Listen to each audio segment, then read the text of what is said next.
after being attacked in federal prison. Lil Durk started a murder for hire plot back in 2022. Is in the hospital tonight. Targeted a rival rapper. Chicago rapper Lil Durk. Ever watched a king fall? One minute they're on top, the next they're battling for survival. That's the story of Lil Durk right now. Just months ago, he was swimming in luxury mansions, cars that cost more than houses, private jets on demand. Fast forward, and he's staring at concrete walls in MDC Los Angeles, a federal prison. This isn't some minor charge. This is a RICO case, the kind that can bury you. The feds are saying he put a hit out on a rival. If they prove it, his life as he knows it is over.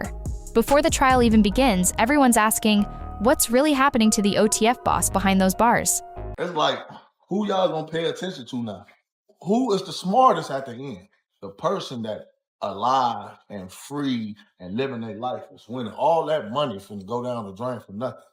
Free Durk, man. Hey, man, I don't want to see nobody booked. I don't want to, none of that. I ain't on, But Mama Duck been telling y'all, there's a lot that was going on behind the scenes that y'all don't even know about. You know what I'm saying? Like they said, he already knew. Imagine trading silk sheets for a steel bunk, ocean views for cold cinder blocks. That's Durk's new reality. Durk Derek Banks, the name on his birth certificate, got snatched up on October 24th. Miami was his first stop, the federal detention center. But this wasn't a typical rap beef gone wrong. The feds dropped a superseding indictment, a legal bomb linking him directly to a murder for hire plot. And this isn't just talk. They're connecting it to a real body, the August 2022 killing of Louis Pop. The charges are heavy conspiracy, illegal firearms, plotting a murder. This wasn't some random street beef. Prosecutors are calling it a targeted hit on Quando Rondo's cousin. From there, the legal avalanche started. They piled on charges, burying him deeper with each one. His lawyers threw everything they had, even a $3 million bail offer, denied. The judge saw him as too dangerous to be out. That crushed any hope of freedom before trial. Mid-November, they moved him quietly to MDC Los Angeles. Now he's inside with his crew, Kayvon Cuss Grant, DeAndre Diddy Wilson, Keith Flocka Jones, Asa Boogie Houston, all facing the same firestorm. They ran the streets together. Now they're pacing prison blocks under max security, their future hanging by a thread. Now, in them people's eyes, man, Durk killed these people. Durk did everything, man. Durk paid for that. Yeah, man, that's what the people gonna say. When the other shit coming out right now, you talking about, oh, he can't stop making three-way calls. Get y'all goofy ass. So how is he gonna do a pre-trial? Cause he making a three-way call. He making a three-way call. Mean he gonna get out and still be around gang members and do all that. Come on, man. They let him out in Atlanta. Him and Kayvon couldn't hang out around each other. They didn't. So it don't even make sense. The system. Durk might have thought MDC would be easier than Miami. Big mistake. It's not some old school dungeon, but it's a pressure cooker. Built for pretrial detainees back in '88, it's now overflowing, dangerously understaffed. That combo? Explosive. Unlike state prisons that sort inmates by threat, MDC throws everyone into the same pot. Gang leaders, drug kingpins, violent offenders all mixed together. When you cram that many alpha personalities into tight spaces, chaos is inevitable. Fights erupt constantly. A wrong look, a misplaced word, and it can escalate into a full-blown riot in seconds. Inside those walls, fame means nothing. Lil Durk might be a platinum rapper outside, but in MDC, he's just another number. And for some, he's a prize. That celebrity glow just makes him a bigger target. Contraband is everywhere. Guards have been caught smuggling in everything. Phones, drugs, weapons, money talks, and corrupt officers turn blind eyes, letting criminal networks run wild inside. With Durk's gang ties and public profile, he's walking a razor's edge. One wrong step, and someone might try to take him down just to make a name. The prison itself is crumbling. Inmates talk about broken equipment, moldy cells, toilets that don't flush, repairs that take forever. Getting basic needs met feels like a battle. Being locked up with his OTF crew might sound like backup, but in federal cases, loyalty gets tested to its breaking point. The pressure is crushing. Bonds snap when the stakes are this high. People crack, people talk, and right now, the feds are building a case that looks ironclad. Durk and his crew aren't just chilling, they're in survival mode. With trial looming, betrayal is a constant threat. Informants, snitch deals, everything's on the table. Nobody wants to be the one left carrying the whole weight of the case. And when the feds dangle a lighter sentence, people start rethinking their alliances. Adding to the chaos, Durk might not even be able to communicate with his co-defendants. Federal detention centers separate anyone they suspect might coordinate stories. Any hint of witness tampering and the feds will shut it down hard. Every move Durk makes is under a microscope. One misstep could cost him everything, and things just got even messier. Durk's already caught heat for breaking prison rules. Court documents show he got busted making unauthorized three-way calls, a strict no-go in MDC. Prosecutors jumped on it, using it as proof he can't even follow basic rules behind bars. If he can't handle simple rules now, how could they trust him if he was released? That slip-up slammed the door shut on any chance of bail. But beyond the danger and legal pressure, there's the mental warfare. Being locked in a cell, cut off from everything, with nothing but time and fear, messes with your head.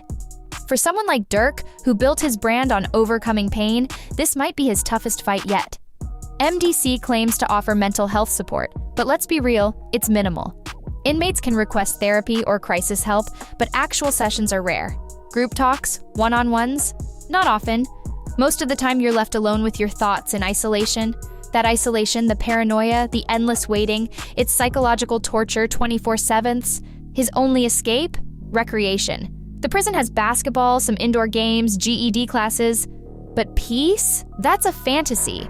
Violence can explode at any moment, so even stepping onto the court means staying on high alert. There's no real downtime in a place like this. Still, Durk's trying to project strength, at least to the outside world. A leaked phone call from November had him sounding weary, but playing it cool. He's trying to keep up appearances. A friend leaked a message saying, "Just got off the phone with my brother Durk. He's in good spirits, staying positive and focused on getting back to his kids and family." An Instagram caption followed, "We not glorifying negativity. We're more than just street guys. We're men of honor and code." But how much of that is real? How much is just a performance? Prison breaks people down. Even the toughest minds feel the pressure. The ticking clock of the trial, the fear of a life sentence, the constant suspicion of who might betray you, it breeds paranoia fast. Durk might sound strong on the phone, but behind those locked doors, he's in a battle for his life. And that battle just intensified. What started as a serious charge has morphed into a full-blown legal nightmare. His original murder-for-hire case has detonated into a RICO storm. The feds aren't just trying to lock him up, they're aiming to erase his entire future. A conviction on these charges means life. No parole, no second chances. The first superseding indictment hit in November 2024, and it laid everything bare. The feds aren't saying this is about one incident, it's about a whole criminal enterprise. They're calling Durk the head of a violent network that stretches back years. OTF? According to prosecutors, it's not just a record label. It's an organized gang responsible for hits, beatdowns, and major crimes across state lines. And when it comes to RICO cases, the feds are relentless. They've been building these cases for decades, and they rarely miss. If they connect all the dots like they claim they can, Durk might never see freedom again. The RICO Act, originally designed to dismantle the mafia, is now aimed squarely at hip-hop crews and street collectives. And Lil Durk? The feds are positioning him as the kingpin. They allege he used his influence, money, and crew to keep OTF running the streets, rewarding violence and ordering hits to protect their territory. The indictment traces everything back to King Von's death in 2020. That murder wasn't just a tragedy in the drill scene, it ignited a cycle of bloodshed, paranoia, and revenge.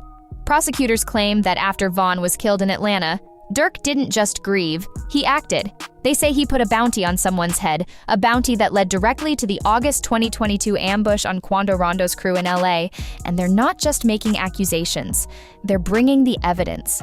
Surveillance footage, intercepted phone calls, text messages, even song lyrics they claim are confessions. This isn't based on rumors, it's built on a paper trail, months of federal investigation, and informants spilling details. Durk isn't alone in the storm. Several close OTF associates are facing the same devastating charges.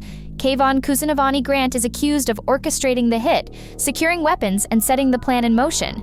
DeAndre D.D. Wilson. The feds say he traveled to LA with the team for the attack. Keith Flocka Jones is allegedly one of the shooters, pulling the trigger alongside others. And then there's David Brown Lindsay, named as a key planner, coordinating from behind the scenes, helping to set up the entire operation.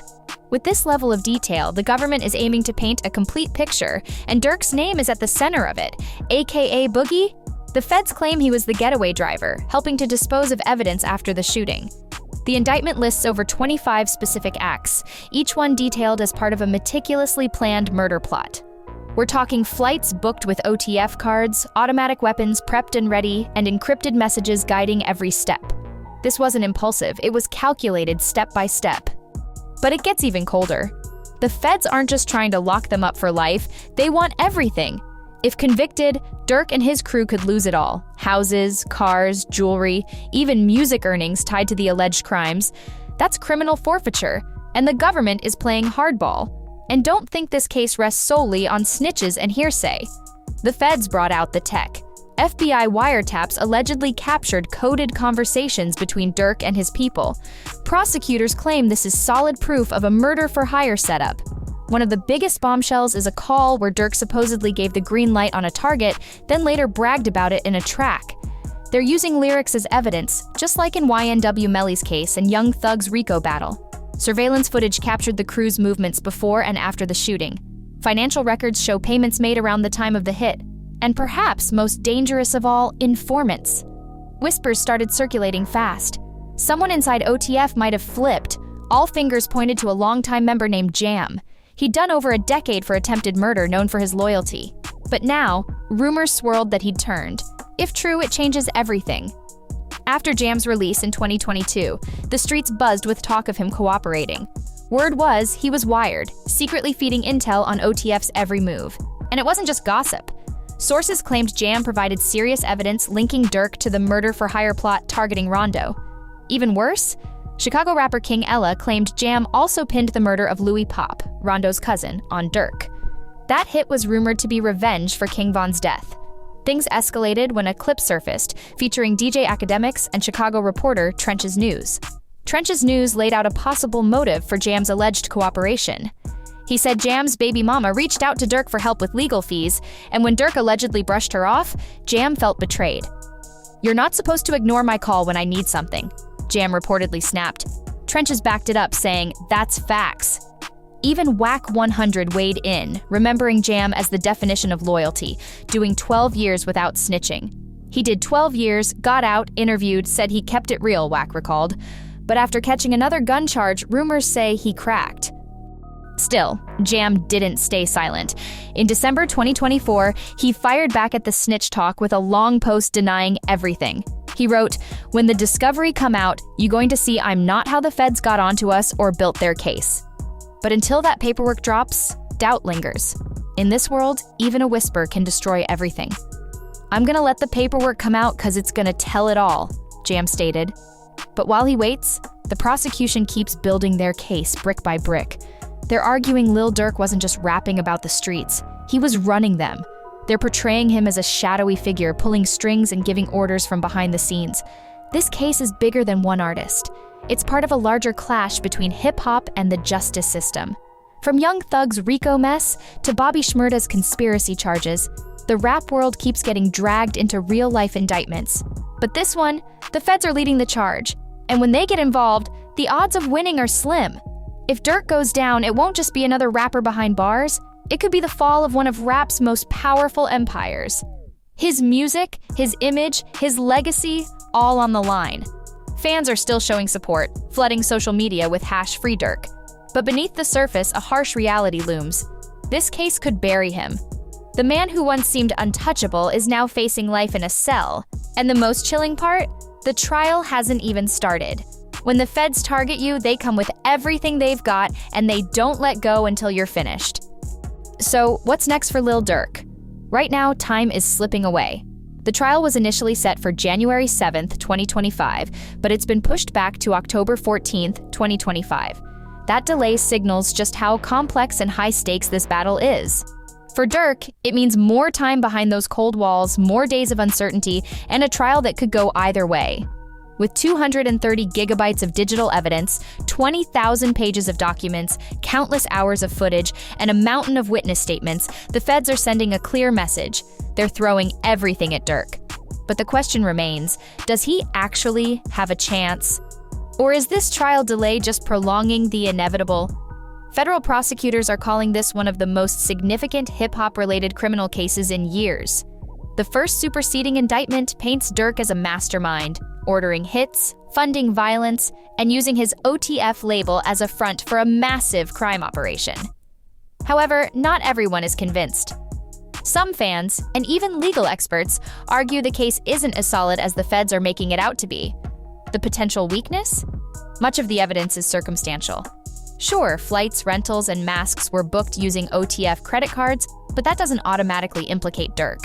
His legal team is preparing to argue that those cards were accessible to many people, not just him, and that infamous text message prosecutors point to, "Don't book no flights or anything associated with my name." They say it shows Durk's involvement, but his defense could flip it, arguing it proves the opposite.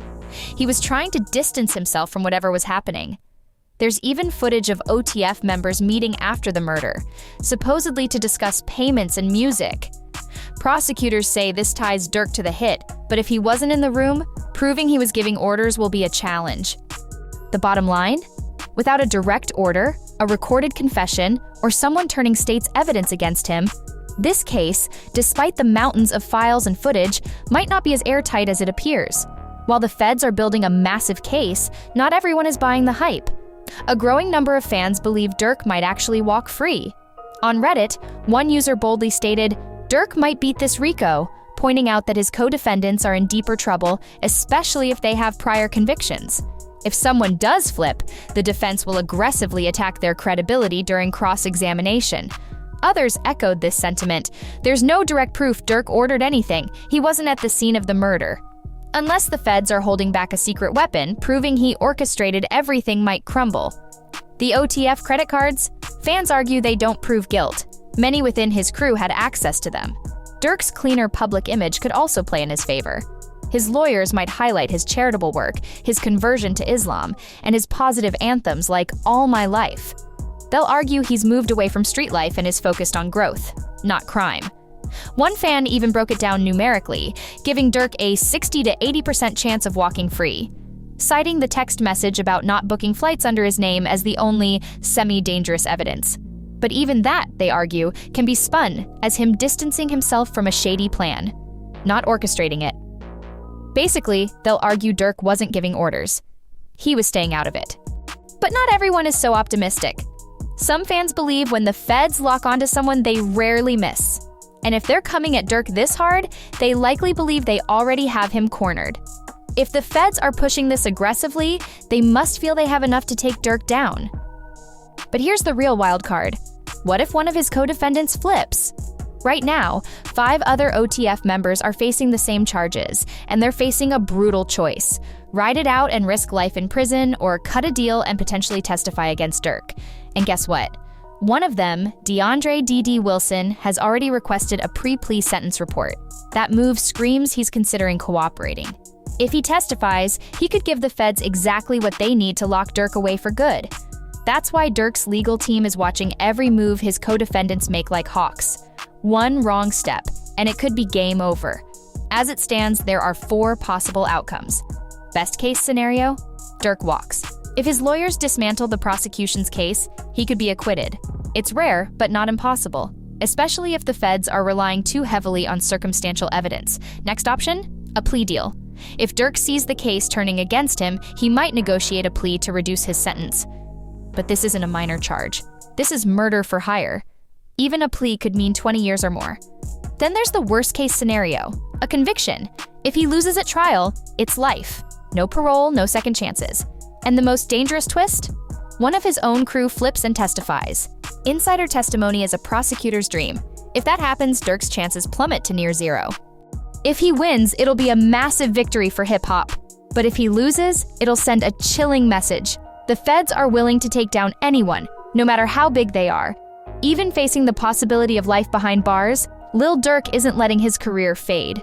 The feds might be treating top rappers like mob bosses, but Durk's name still carries weight in hip-hop. Despite the legal storm, his team is working to keep his legacy alive. Before his arrest, Durk was on top of the world, dropping hits, teasing collaborations, and building hype for his album Deep Thoughts, slated to be one of the biggest projects of 2024. Originally set for release on October 18th, fans were eagerly anticipating it. But when the arrest happened, everything was thrown into chaos. First, the release was pushed to November 22nd. No grand announcement, just a quiet date change on Apple Music. Fans noticed, and while disappointed, they held on to hope. Then came the second delay, to March 2025. That one hit harder. Deep Thoughts had been teased for almost 2 years, and tracks like Turn Up a Notch, Monitoring Me, and Late Checkout were keeping the streets buzzing. The album was rumored to be Durk's most personal yet, delving into his journey, his pain, and the complexities of fame. Then things got even more confusing. A fake track list leaked on October 1st, sending social media into a frenzy. Names like Kai Cenat, Morgan Wallen, and Sabrina Carpenter had fans losing it. People accused Durk of selling out, abandoning his drill roots. But Durk quickly stepped in, calling the whole thing fake. Still, the real track list remains a mystery. And with the weight of the case hanging over everything, every move, musical or otherwise, keeps the conversation going. One track fans are desperate to hear on the album is Walk Hard, a rumored collaboration with Drake himself. DJ Academics and Adam Ross both teased it, with AK even previewing a snippet that looked like a music video. But drama struck again. Fans speculated that Drake was pulled from the song after the heat around Durk's case intensified. Then the fake tracklist appeared, and when that was debunked, hope for the Drake feature resurfaced. Now, with Deep Thoughts on hold and Durk still incarcerated, fans are left wondering, will it ever be released? Will he even have the chance to share it with the world? Throughout this ordeal, one thing has remained constant: Durk's family's unwavering support. They've been by his side through every twist, showing up at court, speaking out, and standing strong. One of his loudest supporters? His longtime partner, India Royale. She was seen outside the courthouse after his arrest, and the photos quickly went viral. Some fans praised her loyalty, calling it true love. Others were less impressed, arguing that's just what a partner should do. One post on X, formerly Twitter, questioned, "Why are we acting like this is something special? Every couple should act like this." Still, not everyone is convinced she'll stick around for the long haul. Some questioned how long her support would last, especially with years of legal battles potentially ahead. Their history is complicated. They've been on and off since 2017, even splitting briefly in 2022. But right now, India is still showing up, and that speaks volumes.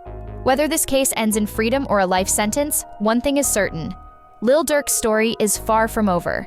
If you've made it this far, hit like, drop a comment, share this with someone who needs to know, and subscribe for more deep dives. We'll catch you in the next one.